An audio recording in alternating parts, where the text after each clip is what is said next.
Episode 119, Interview with Carson Baker, Audio Engineer.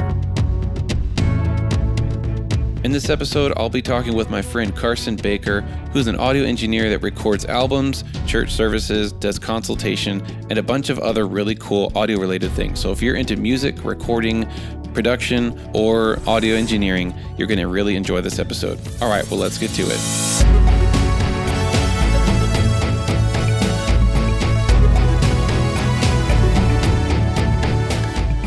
You're listening to the Visionary Variety Podcast, where we cover cool stuff like photo, video, film, books, and technology. So, switch on your brain and enjoy the show.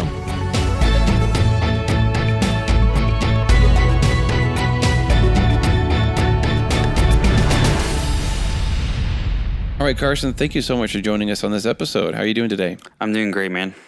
You enjoying this awesome weather we're getting lately? Yeah, all the flood warnings and tornado watches. That's awesome. Yeah, Texas. Yes. Yeah, for some people it hasn't been great. For me, it's been awesome where I live. Yeah. We've got some rain, some cool weather.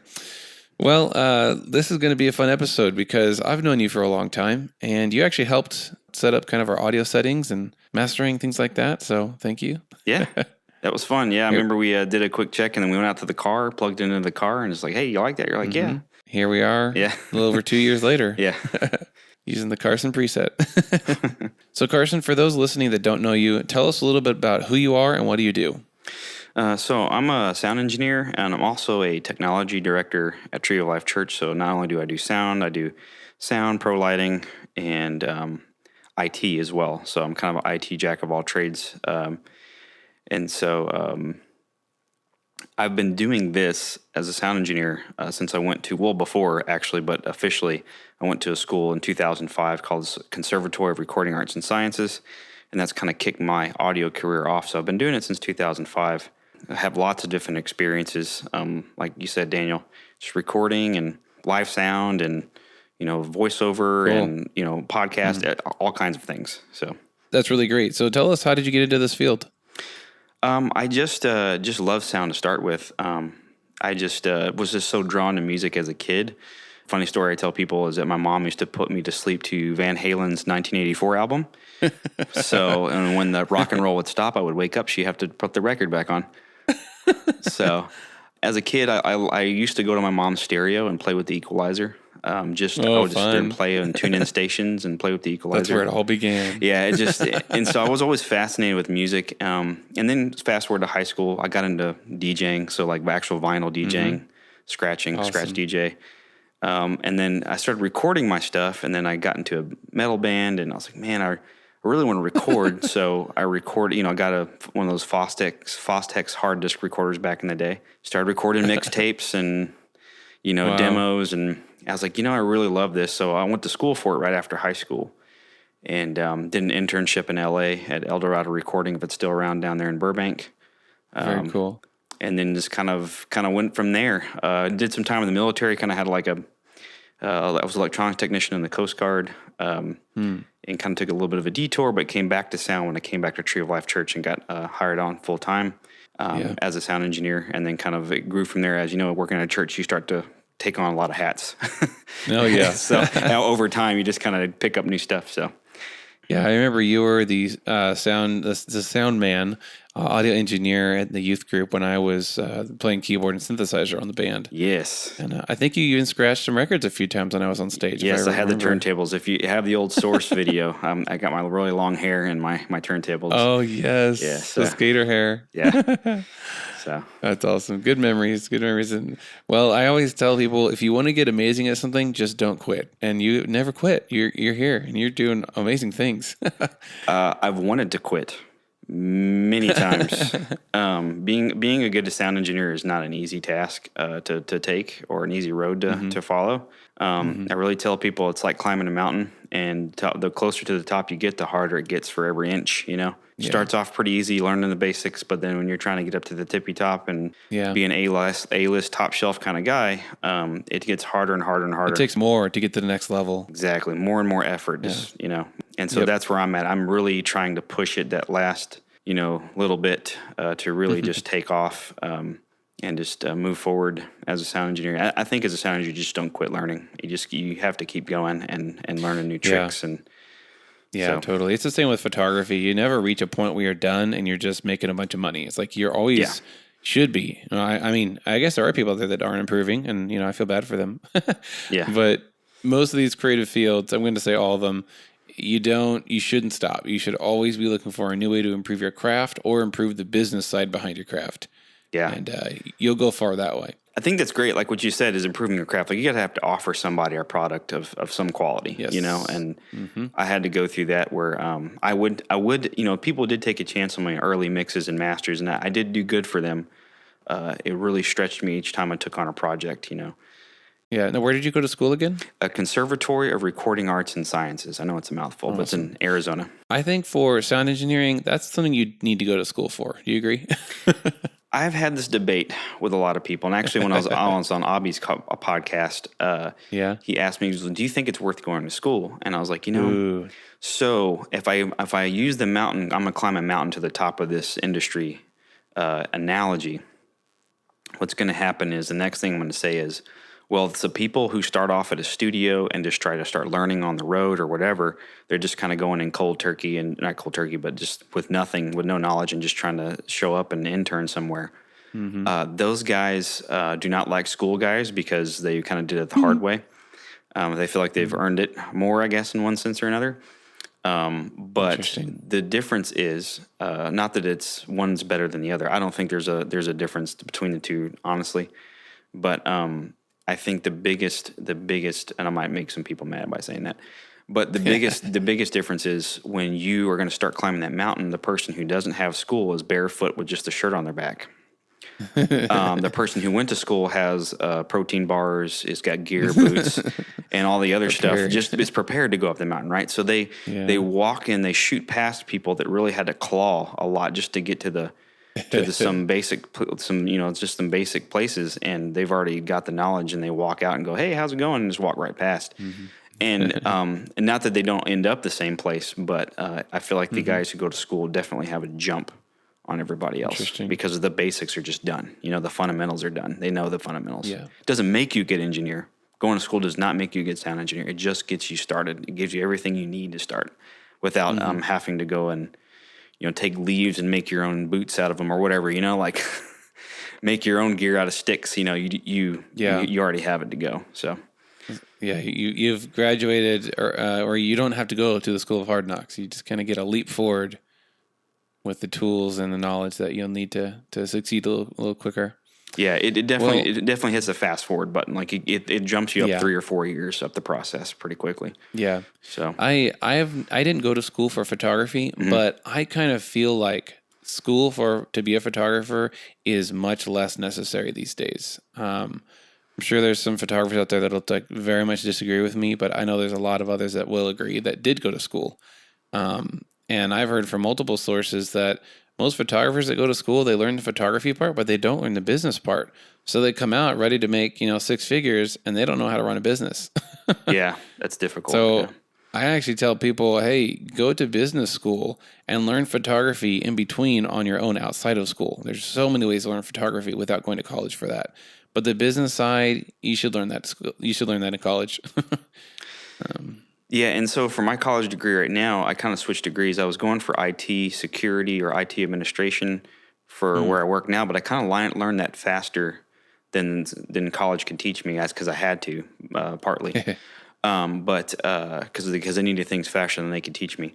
But what I did do is switch my major to business administration. Cool. So I've been kind of dabbling in business because I'm full-time employed. I'm doing side jobs, but I'm not really focusing really hard on my side job game because the church keeps me so busy. So I just kind of dabble in the side business. So I will go out and do things like you said, consultations, and help people tune rooms or tune listening positions or give advice or whatever.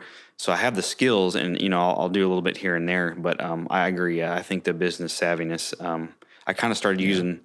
Like trying to get a good way of, taking payment. Like I started using QuickBooks Online for a while. I stopped using it because I just wasn't doing enough business at that point. But, I had a way of invoicing people and creating services and, I could, a catalog of services I could, have boxed up and be able to send out, so, but. That's awesome.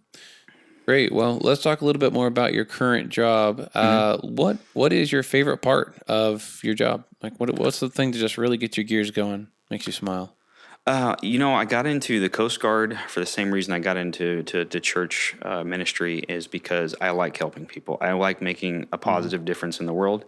And I feel like every time I mix a service and broadcast it, or put out a podcast, or release a song, or whatever it is, I feel like I'm making a difference. And I've actually had, some proof positive of that. We had somebody at one point, because they listened to a podcast, they were divorced, they weren't doing good health-wise.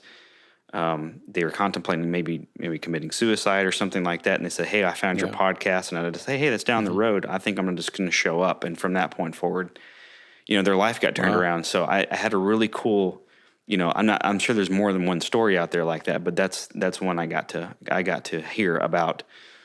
So I know that I feel like I think this really keeps me going, is the fact that I'm doing it for God's glory, of course, but I feel like I'm helping people in a real way by putting out this content in a high quality. So people will be attracted to it, but also be helped by it, so. Yeah, it's good to have like a heart reason behind what you're doing. Yeah, if you're just going in for the money, you may burn out in time, but if you have a purpose behind it, that'll keep you going through hard times, and makes it more satisfying. Yeah, that's your favorite part. What about the hardest part? What's your least favorite part of doing this kind of work? I think the most difficult part is finding a good place to mix and just work on and actually track people. So I'm kind of mobile, and I literally did a band in a garage, like a literal garage band session. I'm not joking. The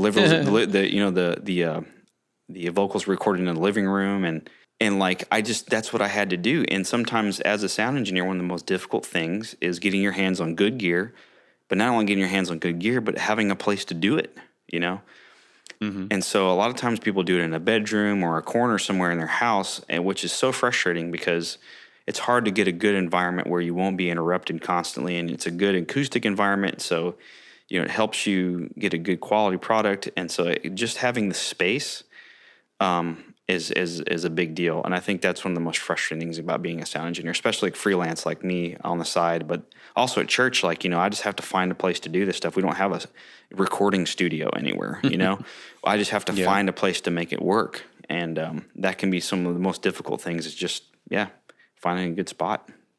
So I remember one time we were doing a recording of an album at church, and the guy made a circle of padded chairs to record the drums inside of. You remember that? Yes, I do. Yeah, because the room was so bad that we had to do some kind of like sound wall. Yeah, it was just a terrible acoustic environment. Like, where can we do this? It's like, well, we're just gonna make a spot by taking chairs and like wrapping them around the drums.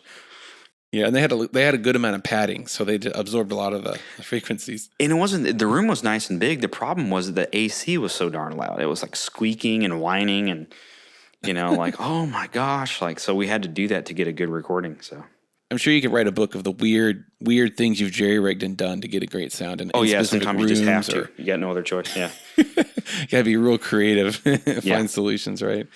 I love that stuff. That's fun. Do you have any favorite pieces of equipment that you like to work with? Maybe it could be speakers, mixers, mics, anything like that specific. Okay, so where I'm at, I'm not in front of a $500,000 SSL console or in a big beautiful studio. So I kind of have to use what I can get my hands on with my income. And so what I tell people is not that cheaper gear, you can't get something done with the cheaper gear, but you have to be really picky about what you pick and make sure it can do multiple things. So what I decided to use for my interface for recording is a Midas M32R digital console. The reason why I like using that thing so much is because it has pretty nice mic preamps in it. It can be used as a control surface for Pro Tools. It can do live shows. It can do live recording and broadcast simultaneously if you wanted to. Wow, that's awesome. So it's just a Swiss Army knife, and they're not real cheap. They're around like $3,000, but it does so many things for a freelance or a sound engineer who a lot of bang for your buck. Yeah, you just get so much out of this thing. And the other thing that's so nice is a lot of times you have the Pro Tools rigs at home, you need to have like zero latency monitoring for the band because they don't want to hear themselves weird, like the comb filtering and that comes from the latent or the tunneling sound that you get when you, or it's really kind of echoey. So with the Midas M32R, you can set like something like Pro Tools to what's called zero latency monitoring, which it will shut off the channels. It will shut off the channels playback. But because you have a live sound console, the person still hears themselves in real time. So if you run a click track and they record to the click track, nothing's out of time either. Nice. So you get this like kind of more of a Pro Tools HD sort of functionality out of it, which not completely, but in the sense that you have zero latency monitoring, you don't have to worry about latency when you're using like a console like that. So it really helps when you're tracking a large band because, like you said, it's got 16 inputs in the back and 8 outputs. So you've got lots and lots of of functionality and input output. And now and I think you guys use this Midas M32R too, and that you can use the Ultranet system on the back where you can have like in-ear listening stations. Oh my gosh, it just does so many things. It's worth every penny. And of course, there's other things you can do, like you can use a Persona Studio Live 32 or whatever. You can use so many different digital consoles, but many digital consoles are becoming like recording interfaces now because people are wanting that, Yeah. And so I think Persona Studio Live console, I'm not really into Persona's stuff. I don't really like the way their preamps sound necessarily. I'm picky like that, but they're not bad though. I wouldn't call it a bad console at all. If you like Personas, then get it. But I think the Studio Live and the Personas Studio One software are kind of becoming more and more integrated. So that live sound console is really becoming like, a full-on interface in a lot of ways for Studio One, which is a, DAW or digital audio workstation software. Yeah, that connects to the hardware. Yeah, it's really cool. You're starting to see the two kind of starting to merge, which I think is really cool. That's some really good info. I'm definitely going to be checking out that board. That looks like a good one. So we have something happening right now that we've never done in 2 years of podcasting. I don't know why. Maybe it's a good thing. But Nate is joining us mid-podcast, and I think it's pretty exciting we can do this with technology. Hey, Nate. Say hi. Hey. Hey, man. He's here. Don't worry. Now we can start. I'm sure. Yeah, now we can really start. Awesome. So, Nate, how you doing? Good. How are y'all? Doing good. So, Nate, I'm glad you're able to join this episode because I know you are dealing with some of the production at your church regarding live sound and streaming, and you also recently talked with Carson about some stuff. So why don't you tell us a little bit about that? Yeah, so everything happened in the world, and all churches kind of went to a media platform even more than what we normally do over the weekend. Yeah, so like overnight too, which was crazy. Yeah, and there was like no heads up, nothing. It was just like, oh, by the way. But I guess that leads right into the next question is, what are some tips you can give churches and live venues to improve their sound? I think about churches. I also think about live venues, but, I do know a couple of signed recording artists out there, and a lot of times their income is very dependent on live shows, Yeah. And they all got canceled. And so, like overnight, and with churches, same thing. There's a lot of smaller churches out there. Bigger churches have kind of started already streaming there after a while. For our church specifically, it was already streaming. And so we kind of just had to kind of retool some things, but there's some people that had to start from the ground up. Oh yeah, for sure. And so for on the sound side of streaming, because I do kind of nearly almost every aspect, or I touch on nearly almost every aspect of streaming because of my IT background. But we personally there's lots of different ones out there. Like there's like Restream, and it's getting really popular right now. And there's Vimeo and YouTube and Facebook. And we're using livestream.com, which is a kind of I guess not a subsidiary or like a sister organization to Vimeo. Vimeo bought them out or whatever. So live streams, and they have the Studio 6 software. That's what we're using at the moment. Biggest thing, people seem to have a big issue with starting out, or their quality's not good, is not having a direct connection for sound to whatever camera or input device they're using. To their stream. And they just go, hey, I'll put a microphone in the back of the room, or I'll just use the camera mic. It'll be fine.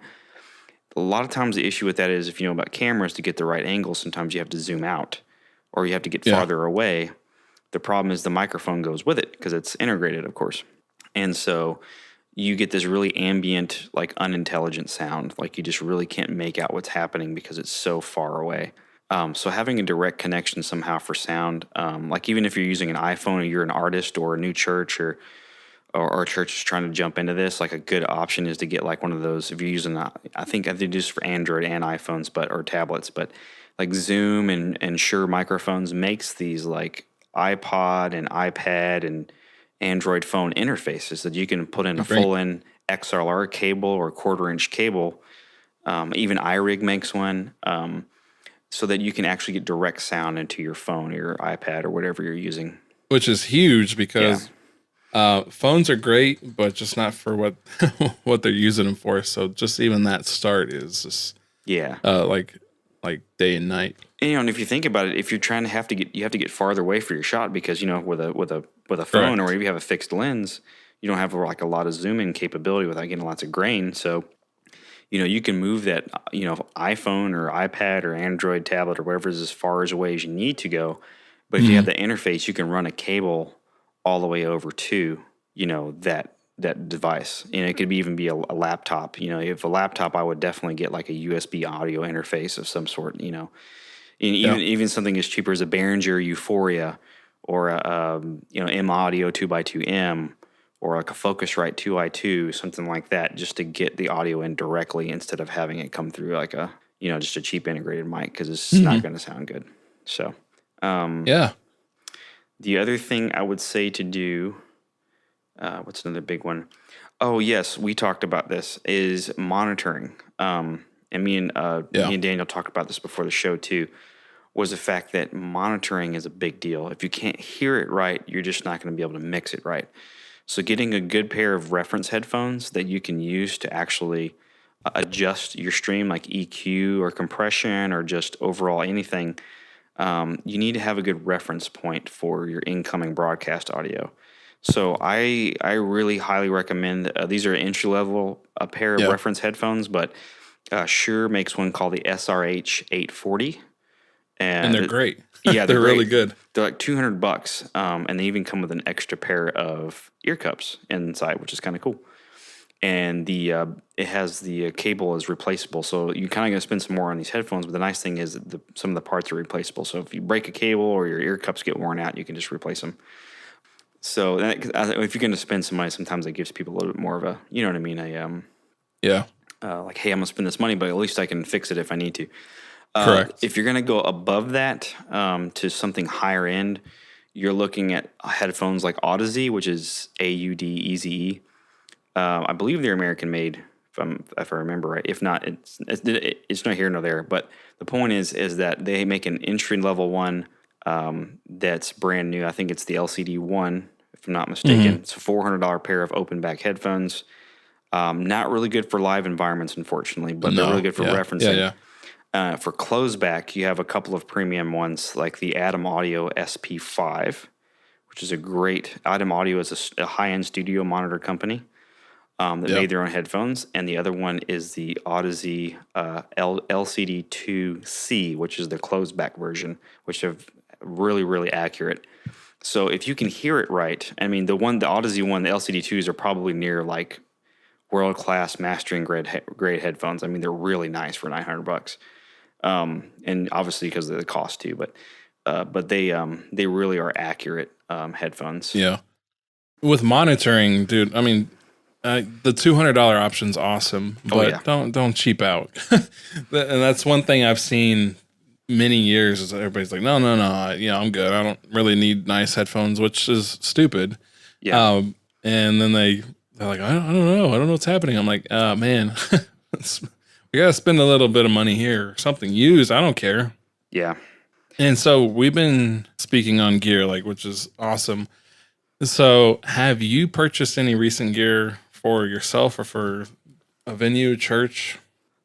What's the most recent thing I've purchased besides my Midas M32R? I purchased something odd, and it wasn't really for. I wouldn't say it's odd. I actually purchased a couple things, but something I like to use. And I bought a microphone that's very weird. that probably a lot of people haven't heard of unless you're kind of into this stuff. I bought an ambisonic microphone, which has a Whoa. What is tetrahedral that? or a four-headed. It's a four-headed mic. Basically, has 4 Whoa. capsules. And it picks up sound in like all 360 degrees. They're really good for like Wow. nature recording or recording Yeah. orchestras or stuff like that. So the one I got was from Rode. I think it's the NT-SF1 is what I bought. Not a cheap mic, but it's really cool. I'm sure. I actually ended up recording a stream with it at the Guadalupe River State Park. And it's really, man, it sounds like you put your headphones on, you get transported to the riverbank. It's so crazy. The other thing I got that was really handy was my Zoom F4 multi-track recorder. It's a field recorder for film, I started having to do more film stuff at church and other things I was doing, especially with the nature recording. I can't bring my laptop with me, unfortunately, because it's nasty out there sometimes. Yeah. So this thing is a really good, solid piece of gear. So I got the Zoom F4, which was nice. I've been wanting one of those things for a while, so I'm kind of a little jealous, but it's okay. Oh, the F4? Yeah. It's a solid piece of gear. It's really quiet. Oh, yeah. It's a really quiet preamps on it. If there's something, you want something that has a really nice sound, it has a really nice, it actually does have a nice sound. It is, I would say it's more of it's not as like colored as like a Sound Devices one, which the Sound Devices ones are more the top end. But it sounds really clean, and the preamps are really, really low noise, which is nice. So, great piece of gear to have. That's so cool. How about for the church? Any new gear? With everything that's going on in the world? Yeah. Not super recently, but what we did do is we did upgrade some microphones. So we had these older Sennheiser G3 microphones, which they got the G4 out now for wireless. Yeah. And we bought the EW500 series. And so they had the 935 capsule on them, which is a dynamic capsule. It's just a really, it kind of is like a Sennheiser's SM58 or Beta 58, however you want to call it. Kind of the same category. But I really wanted to upgrade the microphones, which is the cool thing about wireless microphones is you can put different heads on them. Yeah. And so we got the 2 of the 965 capsules, which are the higher end condenser mic that has a switchable pattern. It has a pad on it, all that cool stuff. Oh, so cool. And so that's what we got for those. So I took those older microphones. It sounded okay. I'm not a big fan of the Sennheiser 935. I don't think they sound very good. But the 965 capsule is like, oh man, it's one of the, I think it's one of the most best affordable like handheld condensers you can get. It just sounds. How much do those run now? Well, if you get just the corded version, I think it's $700. And then the capsule is $500 just for the wireless capsule. It's an expensive capsule. It's kind of mid-grade compared to what's out really? there. Yeah, which is crazy. Oh, like gosh. the other stuff that's out there, like you can get the Neumann capsule for those now. You can get a couple of the other ones, but I would say the Sennheiser 965 is sort of on par with the Neumann. I think it's the am I saying this right? The KMS 104, 105. Which is the stuff you see on like Bethel's stage, those corded mics. Correct. It's the same price range as what the 965 is. But they do make better ones, trust me. So does Neumann, but that's a really good stage mic that's I would say reachable in price, not like super affordable, but reachable. And so you replace those for like the singers or for just all around? For the singers and also for our pastor and the speaker person, the person who or whoever's speaking. It's kind of like one of those microphones that the handheld. The pastor uses a headset. Yeah. And then most people who use, even if you're a live venue doing something else like podcasting, sometimes people use headsets, like the little over-the-ear microphones. Yeah. But this microphone was kind of one of those, even if you're interviewing people, if this is a good microphone, like I do like the 965. It just has a really crisp, clean sound, very finished sound, just coming out of it. Like I watched a YouTube video that was reviewing a bunch of these mics, and it has some of the best like standard pop filtering out of all of them. So it sounds just the cleanest just by itself with no added compression, EQ. It just sounds better than most of them. Can you tell a difference on your live stream? Yes. So the 2 microphones are different in some of the audio nerds already know what I'm going to say. They're very different in the way that they pick up sound. So one's a dynamic, which is it's a very blunt instrument when it comes to microphones. They have really great uses, but when it comes to condensers and especially vocals, they have lots and lots of detail They're very detailed and smooth sounding as compared to a dynamic, which is a useful microphone, of course, but it's a little duller and a little more. What's the name? I guess dull is the word for it. Compared to it's very dull sounding, which works in a lot of ways, but then sometimes it doesn't. But you can definitely on stage, and especially in a broadcast, you can definitely make a distinction between a condenser and like the microphone I'm talking on right now is a Shure Beta 87A, which is a condenser handheld, and it's a super cardioid pattern, which means it's very directional.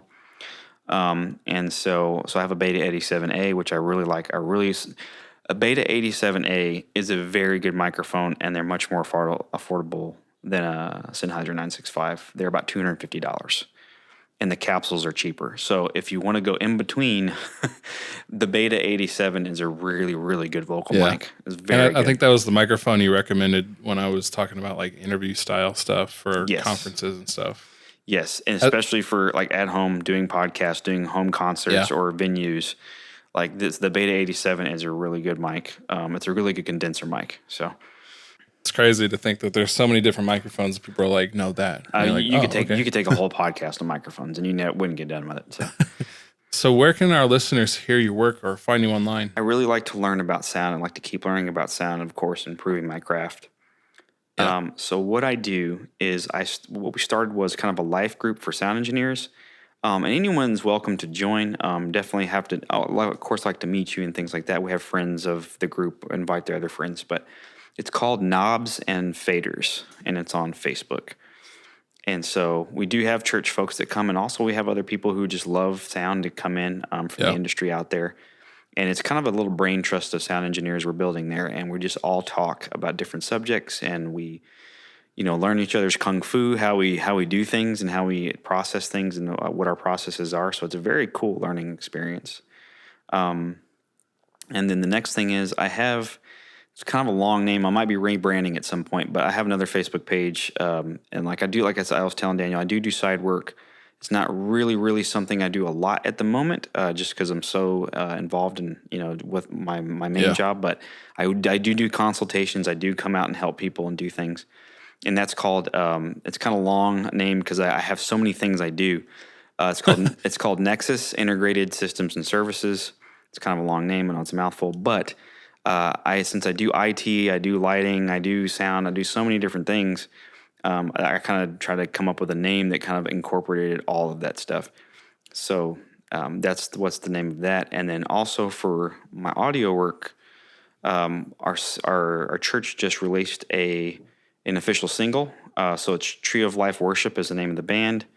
And then the single is Come and Breathe Here. So that's going to be on iTunes, Spotify, Amazon Music, YouTube Music, all those different places. So super cool. You were listing all that stuff. I was like, man, you should just call your name Jack of all trades. Yeah, Jack. Yeah, Jack Productions is do it all. Yeah, that's funny. Yeah. Yeah, well, that's the thing I was talking to Daniel about was the fact that when you go to a church, you end up doing much more than your primary or what you were hired for. So, like I do Office 365 administration and network administration and computer repair and all kinds of weird stuff. So yeah, a good friend of mine, he does a lot of the social media at our church, and people are like, "What do you do?" And he's like, "I just show up." And that's really what he does. Yeah. And, dude, if it's not the media department, which basically, if you think about it, the media department is just a bunch of nerds nerding out and making things happen. So you've recorded and produced any albums, or it was just a single? Well, I've recorded lots of people, over the years, but this one I particularly like this first, like I would say a major release for me. So that's the one I think I feel like this was more at a pinnacle point of my, what I would call some of my learning. So I really like putting this. There's a couple other I've done that are not bad, but I didn't really have full control over the project. So this is the one I really had full control over most of. I wouldn't say full control, but I have most because we had producers and Pastor Cody was like the head producer for all that. But as far as the audio side, I got to track like 90% of it. I mixed it and mastered it like by myself, pretty much. Well, obviously working with Pastor Cody and some of the other guys on the team to kind of make sure I was getting the character they want, obviously in the feel they wanted, but I got to do like I would say 95% of all the audio work. That's so cool. So it was one of those projects I got to kind of put my stamp on. So that one's the one I guess I like the most at this point. And so it was a really learning experience going through that recording. We went to my buddy's house, Spencer Ramsell, which I very, very much, this is where we have our Knobs and Faders meeting, but it's called Black Buck Recording Haws, like H-U-S, but Black Buck Recording Haws. He has some great gear. I mean, stuff you would see in a world-class studio, he's got in his racks. I mean, amazing microphones, Pro Tools HDX, just a full-on. It's up in his, it's a recording studio in his house, but it's in his top level of his house, and it's just ridiculous. He has like a really good-sized tracking room, a really good-size. I think he's got some really awesome monitors. They're Barefoots. If you guys are into monitors, it's the Barefoot, I think, MicroStack. Just some great gear. Great place to track and get the rest of it done too, mixing and mastering. And so we did some of the recording there, but then we did the rest of it at the church because of timing. So we recorded vocals in like different rooms, and we recorded drums in the the sanctuary. Through our big Midas Heritage console, which is a really great analog console. Went through the Midas Heritage 2000 into an M32R digital console for Pro Tools. So we did a lot of the tracking at the actual church, the electric guitars, the bass, all of that stuff. That's so cool. Yeah. So you're like, you're gonna go over here and we're gonna record you and we're gonna make you sound awesome. So that's that's super cool. So you were talking about that guy. So he's basically like a silent giant in the audio world, huh? Spencer. He's pretty well known around San Antonio. Okay, good. There's a band that got some airplay or some like kind of a small story down on KSAT 12, I think. The Heroin is what the band's called. The Heroin. He's responsible for a lot of their albums. Razor Doves is another one I've seen at his place. Some of the T-shirts and stuff. So if you heard any of those guys, it's very, very possible that Spencer's recorded them. He records a lot of local acts here in San Antonio area. So if you've heard him in San Antonio, there's a good chance Spencer's probably done some of it. So, wow. Do you have a dream project or an artist you'd love to record? Dream project. I really want to do a rock album again. I really like rock and roll. I grew up on rock and roll. A Christian rock album would be great. And a lot of that's how I started. That's how I got into music. A lot of it was rock and roll. So if I could do another rock and roll record, that would be really cool. Especially Christian rock one, I think it'd be really fun. So, what are you working on now? Right now, I'm just trying to keep up with all the COVID crazy. So we like you probably were doing at your church was pre-recording services. So that was an entire learning experience for me. Was tracking a live service and then going back up to my studio monitors and mixing it down and then having it broadcast. And I had to do it in like zero time. We had our video guy waiting. Projects. Yeah, he's waiting on me like, hey, man, I need that stem. I need that audio stem. We got to go. And so I was really tasking I have a pretty decent laptop I use for Pro Tools, and I usually use it for podcasts and different stuff. And so I really put it to the max. I don't have a Mac. Sorry, guys. A lot of people use Pro Tools, use Macs. I don't use a Mac. I'm a PC guy. Sorry. I don't make any apologies. Shady. Really. Anyways, I use a ThinkPad. Not IBM, it's not IBM anymore, but it's a Lenovo ThinkPad P50 that I've got hot rodded. And it's got a pretty good setup in it. And it was really, really struggling with all the plugins I was using to kind of. And so I had to take a raw recording, like just raw input, and I had to turn around to make it sound nice and polished with about 3 hours or 4 hours of mixing time, And so it usually took me 7 or 8 hours, and half of that was just pre-rendering tracks because all the stuff I was using, all the tracks I was having to deal with, then my PC just kept going CPU timeout, like, oh my gosh, kept stopping the session. I was like, I need a faster processor or something. my Anyways, gosh. yeah, I was like, man, I need a 9.9 now. I really need it. Yeah. It's not a joke. And so I really was struggling with the process of taking raw input and just making it as polished as possible in like as little time as possible. And that was a really big stretch for me. And I actually got pretty efficient in it after a while. So that was really cool to do that. And so turning out services very fast. We did a test recording with Chandler Moore? Yeah, it's Chandler Yeah. Moore. So we live recorded Chandler Moore, his song, a couple of his songs, especially one called "To You." We did a video and everything for it. We just kind of tried it out and just to see what would happen. We haven't released it or anything. We just wanted to see if we could do it, and it actually turned out really good. So that was kind of our first taste of it, and all of a sudden this COVID stuff hit, and I was like, oh, that was kind of cool that we did that because we didn't know this was coming, and we just kind of test fired the whole process with that process, And so it really did stretch me. Chandler Moore was just a few songs, and then we did a full service. It was like, oh my gosh, the rendering time, in Pro Tools was like, I had to really think about this. Like I had to finish this, and it took like an hour and a half to render. Yeah. Or to bounce. I'm using video terms now. To bounce that entire mix, it took like an hour and a half. So I couldn't go back and go, oh, I need to change something. I had an hour and a half to bounce it, and it's got to be done, And I can't go back really and fix anything. Like I have no time to do that. So it has to be as good as possible. And so that was, like I said, this whole COVID thing really pushed me to get live mixes out like fast. Yeah. So and it's crazy when you push on the gear and the gear is like, no. You're like, no, dude, you gotta go. Yeah. It's just like, nah. It's interesting. I always find it weird when the pressure's on. Gear is super convenient, like technology, until it's not. You're like, oh my gosh. Like I need something faster now. Yesterday, Yeah. Our production guy Daniel, I was like, "Hey man, you got that stem ready?" No, not yet. Soon. I have it, but not ready. Yeah, it's rendering. Hey, It'll be good done in an hour. So Maybe. maybe I need an hour with my hour, please. Yeah. Please leave me alone. So It's funny. Yeah, we're running into that issue now. Actually, we're as of now in Texas, if everything's kind of opening up more and more. So we're as a church, we're shooting to open, I think May 30th, okay, and we're ready. But at the same time, there's like little small things that are happening, and like, why is that happening? And literally the conversation's like, hey, is this ready? It's like, yeah.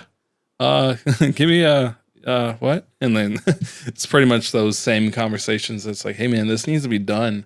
Yeah. Like I'm waiting. I'm waiting with you. Yeah. But yeah, we're just learning all together. Yeah, and here's the thing about live streaming process. If you're a church or a live venue or an artist who got all their shows canceled and you're trying to do something online, live streaming, and I was talking to you about this, is an iterative process. So if you kind of goof it up the first time, it's okay. You just take the notes from the first time, you figure out what went wrong or what you don't like, and you try to address those issues and then fire it again. And it's kind of a frustrating process, to be honest, for a while because you're not getting what you want out of it really. And so it's kind of discouraging, to be honest. But don't get too discouraged. Just keep trying and just keep trying to push. You can find someone like me or that can help you kind of fill in some of the blanks if you're having issues. If you have an audio guy or if you're here somewhere local in the San Antonio area, Austin area, you can look me up and I can help it kind of get going, kind of check your setup out or sometimes let's do it over the phone, over Facebook Messenger or whatever, or a video call. I can kind of see what's going on. I can do a lot through a video call sometimes.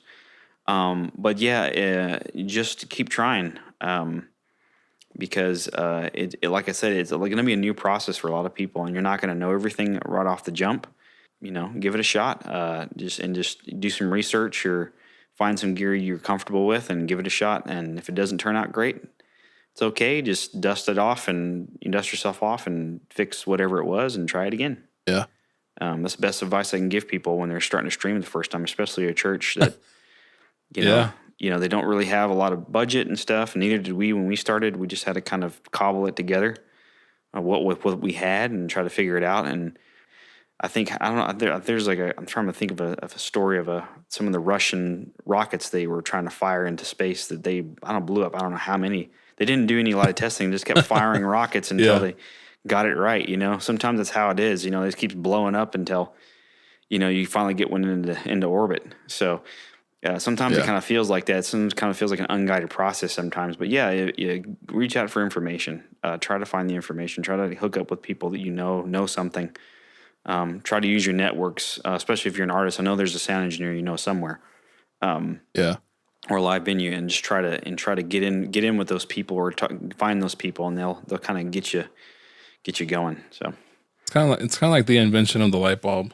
Yeah, it's like you found all these other ways on how to do it, but you found the right way. Yeah. So yeah, it's tedious. It's not for the weak.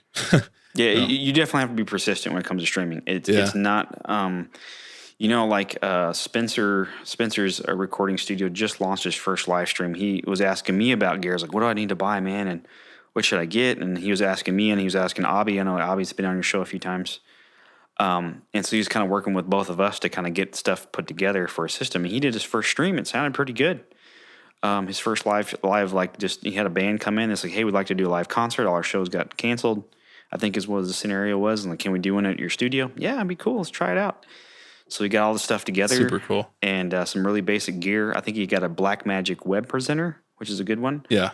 I know that, if you're looking for good, on the cheaper end, I wouldn't say it's super cheap. It's not super cheap. But it's like, I would say in the entry level end, Blackmagic Design is a good company to go to.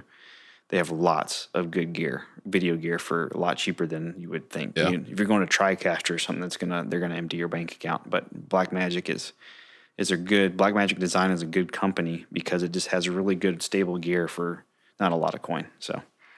Well, Carson, you've given a lot of really helpful information, and I hope that this really helps a lot of other people that are interested in the same field.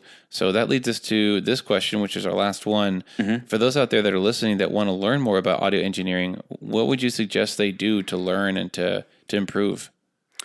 First, I'm going to plug myself one more time. Sorry. Go ahead. I have a 4-night course that I created called Sonic Basic. And I teach you the fundamentals in sound in like 4 nights. Nice. And so I do a lot of that for churches, of course, but also I've also made it available to like venues or whatever, or production companies that are trying to get a bunch of people sound trained for whatever reason. They're trying to expand rapidly and they need people to run live sound or whatever and go to a show. So I can get you a lot of the basics really quickly. If not Sonic Basic, which I can't be everywhere at once, be very careful when you go to YouTube. Don't do a lot of YouTube videos because a lot of people don't know what they're talking about, and it's for someone who knows what they're doing. It's plain as the nose on your face that they're wrong. But I would send you to a manufacturer. Shure Microphones has free training, a lot of free training. Yeah, Shure Microphones has so much free information. Neumann Microphones has a lot of home studio and home recording. Full-on videos, how-tos, how to mic vocals, how to mic electric guitars, acoustic. And just Neumann has so many videos that just are so helpful in training, training on how to do recordings at home. So go to a lot of the audio manufacturers, and you're going to find a lot of videos. Sweetwater. Oh my gosh, Sweetwater has a ton of cool stuff too, which is a reseller of audio gear. Yeah. Sweetwater has a ton of good stuff, lots of how-tos, and it's not just gear reviews and here's a new sparkly piece of gear. They actually have a couple of like straight up videos. I think Mick Gallagher, which is the head of Sweetwater, did one with Chris Lord-Alge, which Chris Lord-Alge did one of my favorite bands, which is POD back in the day. But he mixed them and quite a many other people, but he's a very renowned mixing engineer, and sometimes they'll do stuff with him or plug his videos for mixing videos. Great. So there's a lot of free information out there, especially from manufacturers and resellers. And I would go to them first instead of random YouTube videos, because these people that are putting the stuff out are professionals and actually manufacture the gear, so they know what they're talking about. You can have more of a a confidence that this stuff's going to be good. Myself, I went to school. I'll always plug school, of course. Conservatory of Recording Arts and Sciences is an amazing school to go to if you have the opportunity to. I know Full Sail is another one out there in Florida. I don't know if they do a distance learning program for that. I know they do it for video, but I don't know about audio. I don't know if you can do that for audio. It's very difficult to do off campus. But there are a few local places to go if you have the cash. Texas State has a recording program as well. It's a full 4-year bachelor's degree in recording arts here locally in San Marcos. And there's a couple of other audio schools kind of dotted around Austin and San Antonio as well. Yeah. So you can possibly find one if you would like to go to school. If you want to do, like I said, we said before, you want to go the hard route, find a studio and start interning, a reputable studio or a production company. There's quite a few out there in San Antonio, especially lots of production companies. Two that I would note would be Bishop Petty Lighting and Sound. Lighting, Sound, and Video. I'm sorry, Bishop Petty Lighting, Sound, and Video. That's a production company I've done a lot of work with. They do installs, repairs, full-on shows, but they also hire people, if you want to jump in. And there's quite a few other production companies around San Antonio as well that you can kind of just show up as a cable wrapper and a gaff taper. And start learning.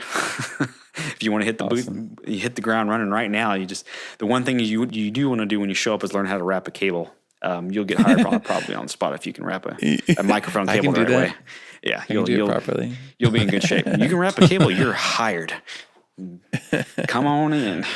Awesome. Well, thank you so much, Carson, for joining us on the podcast, and Nate, thanks for jumping in, saving the day. Yeah, man. Carson, thanks for joining us, and hopefully our listeners will go and check out your stuff. And if they have any questions, they can contact you. Well, have a great week. We'll see you soon. Yes, sir. Sounds good.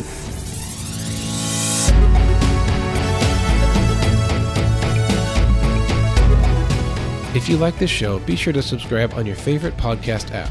You can also find our previous episodes there and listen whenever you want. We love to hear from our listeners, so if you have any comments or suggestions for future episodes, you can reach us at tvvpodcast@gmail.com. Thanks for listening and have a great week.